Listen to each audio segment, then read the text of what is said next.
Welcome everybody, this is Tim Watrous, President of Digital Advisors. And this is Kevin Gordon, President of Capital Advisors Group. We'd like to welcome you to our K-12 Politics and Tech video series. Our objective is to give you the absolute latest of what's going on in Sacramento that affects public school districts, obviously, and as well as all the technology stuff that's going on that's so vital to delivering for kids these days. And remember, if you find these videos useful, please take a moment to subscribe to the channel and share out over social media. You're our marketing team. We appreciate your support, and let's go ahead and get started. All right, welcome everybody. Tim Watrous, President of Digital Advisors, here with a special election recap issue of our Politics and Tech. As always here, President of Capital Advisors, Kevin Gordon. Good to see you. Great to be with this big group today. Yeah, and obviously election breakdown is important, and we need several of the Capital Advisors partners here to help make that happen. We had Jack with us last week, Jack O'Connell. Welcome back. Thank you. Always nice to be with you, Tim. Thank you. All right, and Barrett Snyder, although he only requires his first name to be identified. Barrett, pleasure to have you back as well. Thank you, Tim. Good to be here. Yeah, and first timer on the show, Leangela. Leangela, pleasure to have you as well, and thanks for being here. Thanks for having me, Tim. Glad to be here. Someone has to manage all these boys. Oh, glad to have you. So let's get started. Here we are, day after the election. Still some question marks. We discussed, Kevin and Jack, last week the impact of Biden, Trump on stimulus.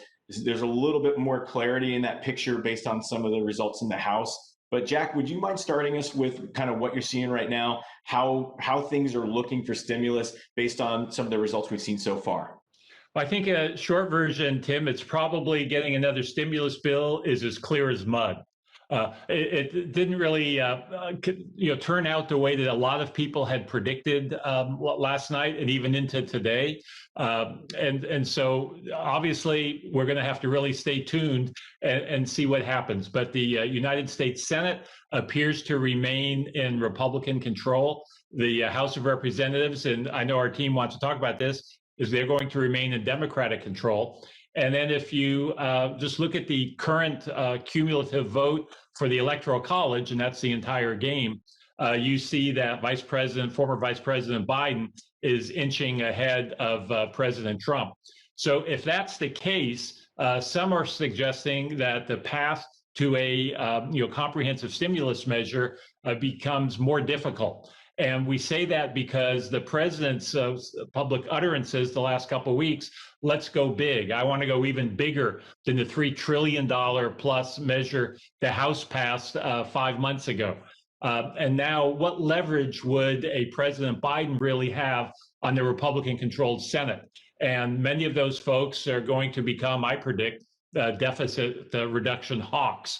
And so it's going to be more complicated, I think. But it's, I think, the right thing to do. And I'm sure we're going to see negotiations continue and hopefully a much needed stimulus bill from Washington, D.C.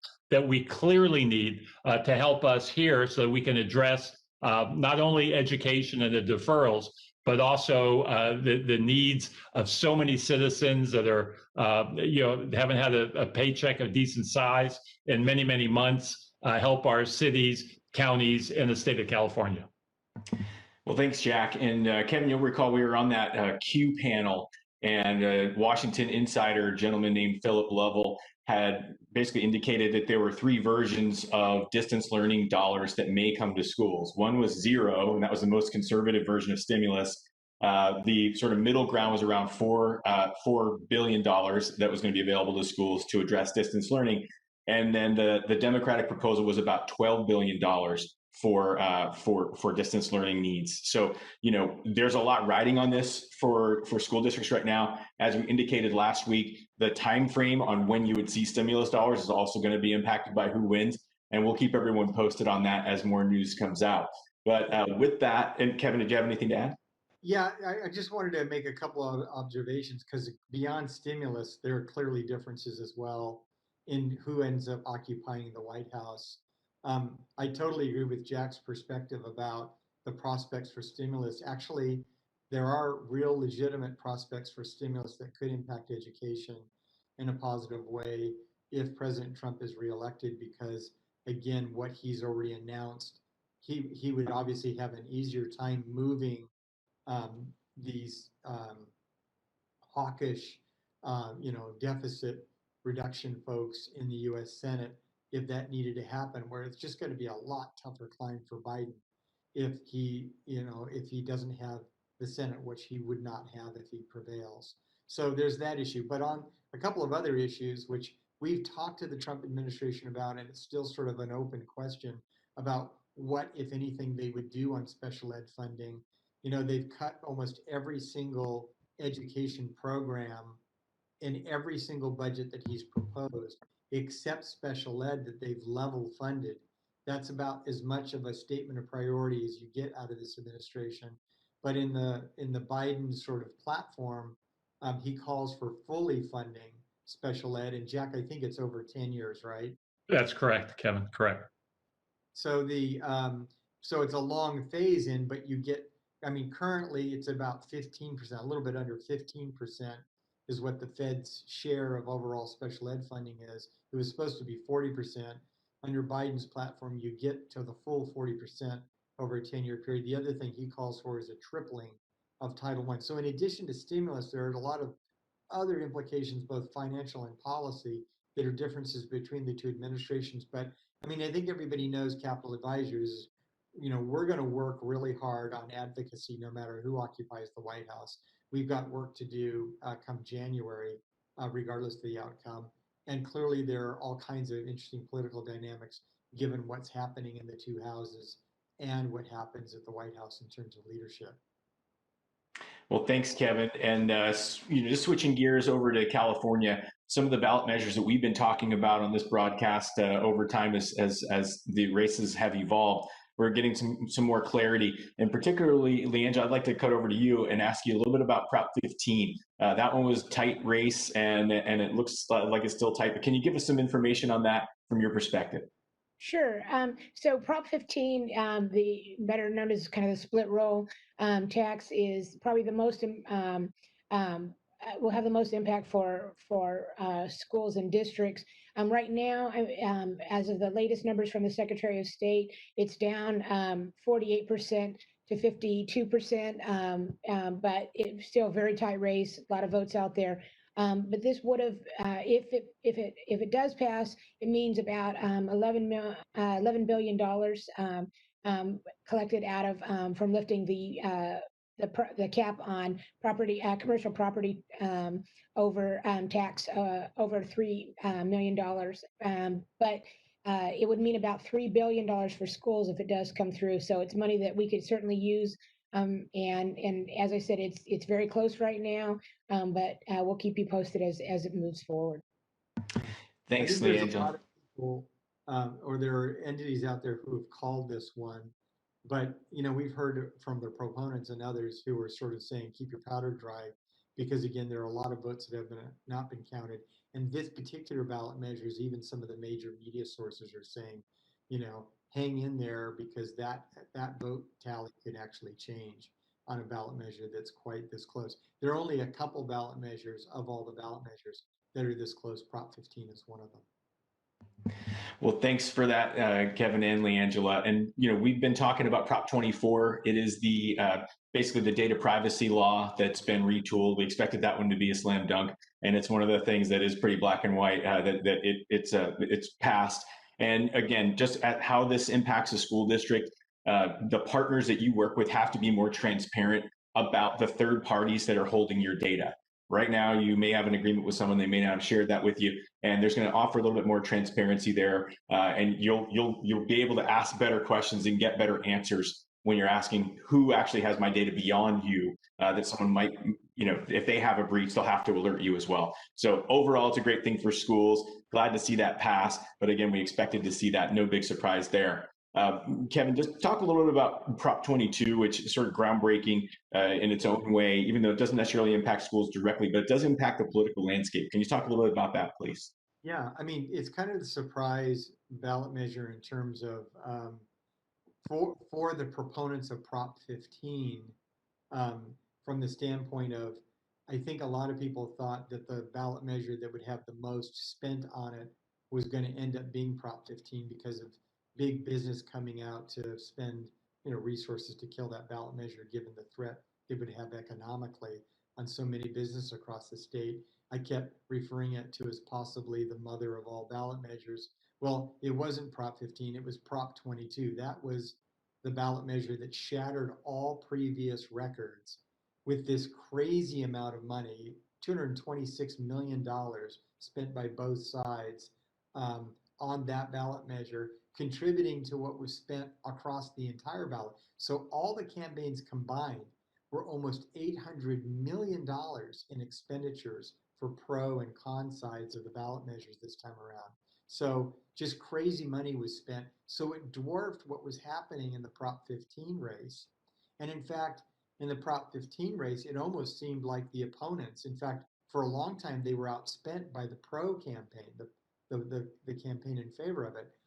And so only sort of in the last weeks did they, I think, inch up closer to what the proponents had been spending. But there's sort of this saying among some in politics, and it really is an attitude of confidence on their part that I don't want to spend any more money than it takes to have a victory. And the problem with that is that if you don't spend quite enough, you end up losing, and we've seen those campaigns too.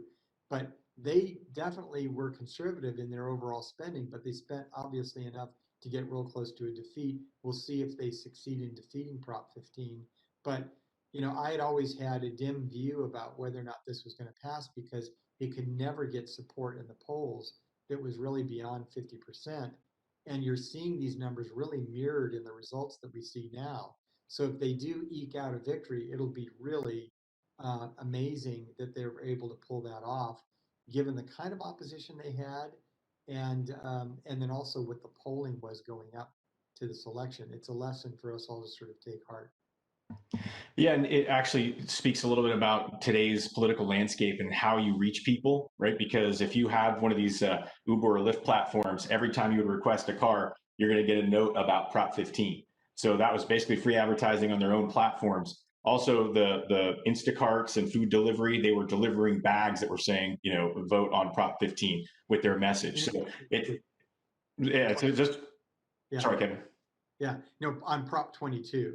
Oh, excuse me. Thank you. Got my props mixed up. Yeah, but Prop 22. Thanks. Wish they were getting notes on Prop 15, but yeah.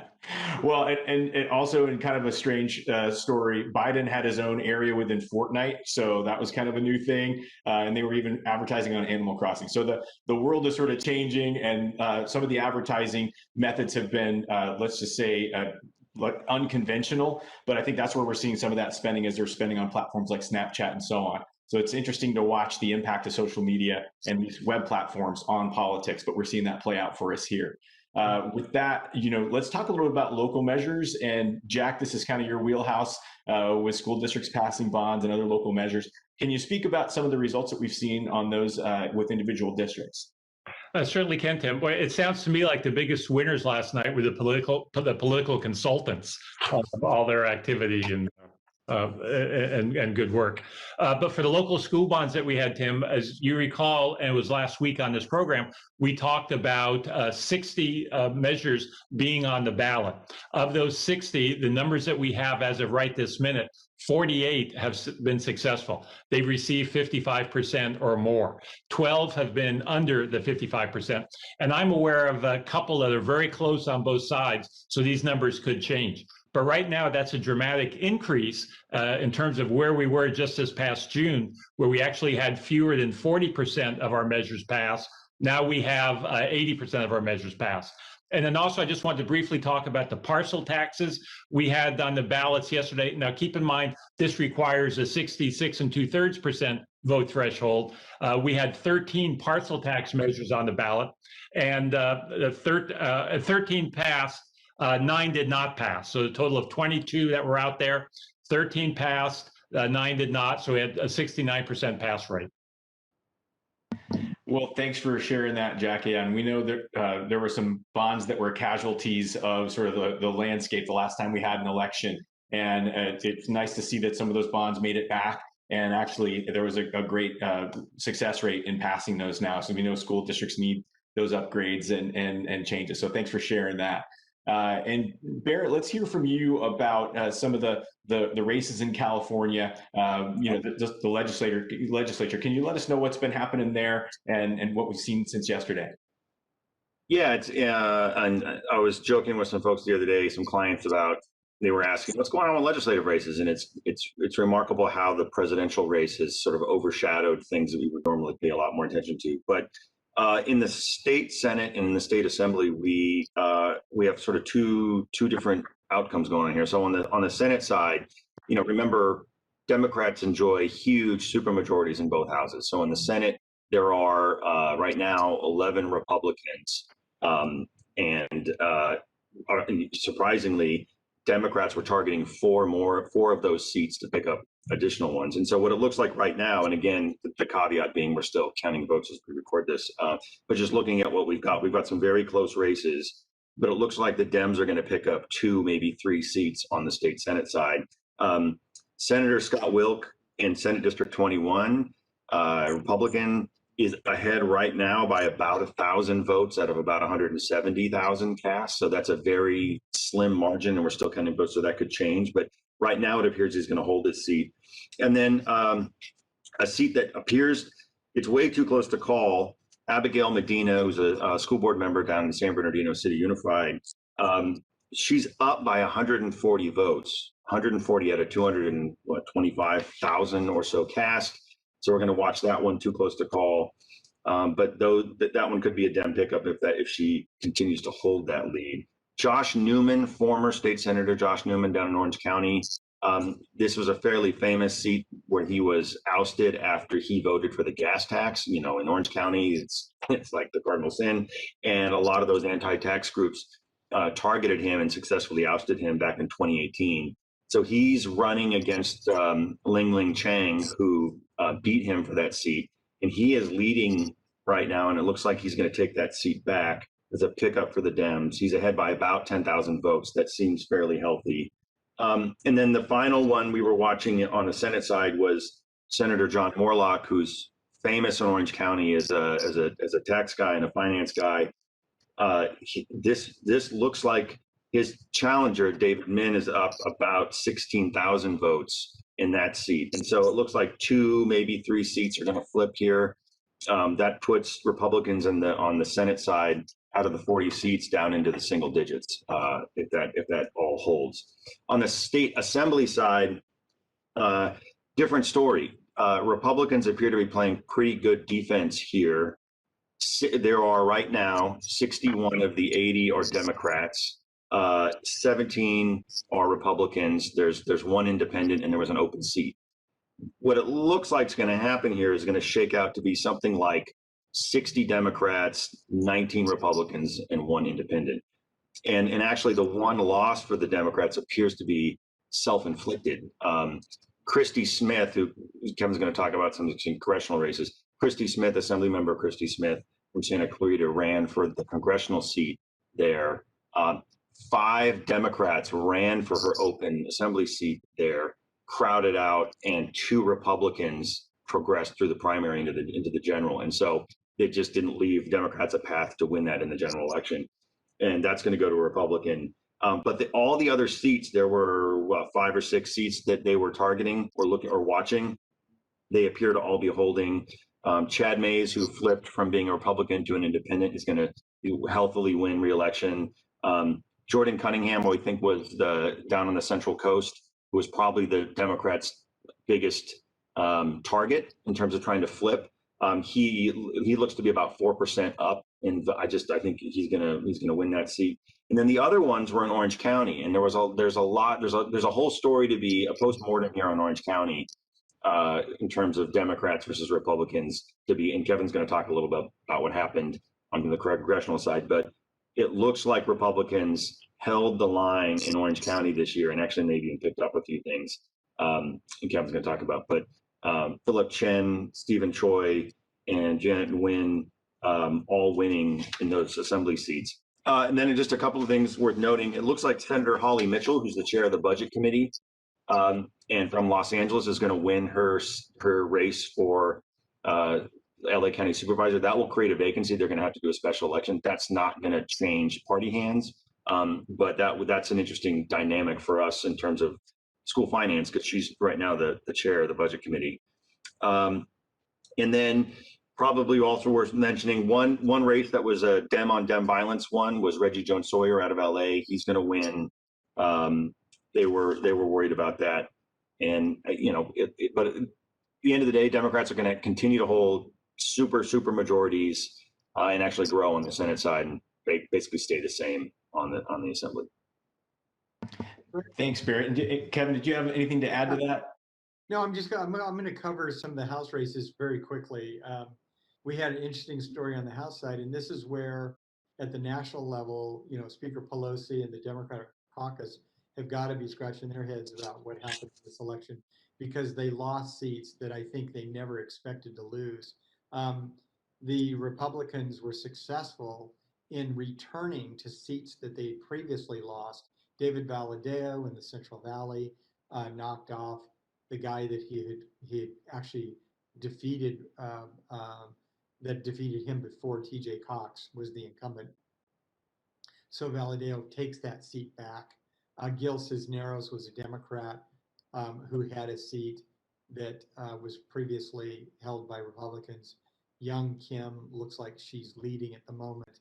But again, these are really tight races. That particular race is only 1,300 votes difference. Now, it's not quite the slim margin that Barrett was talking about for that one assembly race, but again, these are very slim margins. Then in the 49th, there's Michelle Steele, who looks like she may end up taking back for Republicans the seat that was won by Hardy Ruda in Orange County. Darrell Issa returns to Congress in a seat that was held by Republicans.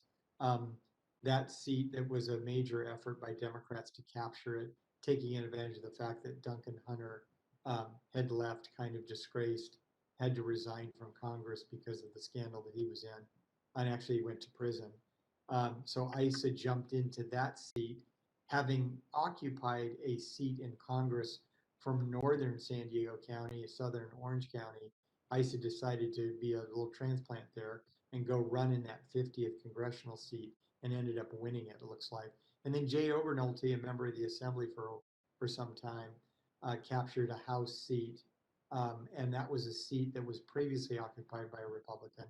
Democrats really wanted that one too, and the Dem was ahead for quite some time, and Obernolte has now gone beyond that. That's probably safely in Obernolte's corner. So out of the 6 that we know of, Republicans who have captured seats that were previously occupied by Democrats nationally, 3 of those are in California, at least for the moment. So we'll see if that holds. And it's what we hear is there's rumors that the Republicans might capture even more than 6 nationally when this thing is all counted, but we'll see. Well, thanks, Kevin, and thanks, Barrett. And I guess we might have to recap the recap show when we're down to 100 votes between. We got states that haven't been called, or 1,000 votes difference, and with millions of votes in. So we might need to revisit this. But with that, I just want to say thank you to the Capital Advisors team for helping us break down this election. Leangela, Barrett, Jack, Kevin. Any final thoughts? Anything that you think we missed that we need to address before we say goodbye this week? Not for me. Yeah, very complete. Thanks, Tim. All right. Thanks, everybody. Be safe, and we'll look forward to recapping the recap shortly. Thank you very much. See you soon.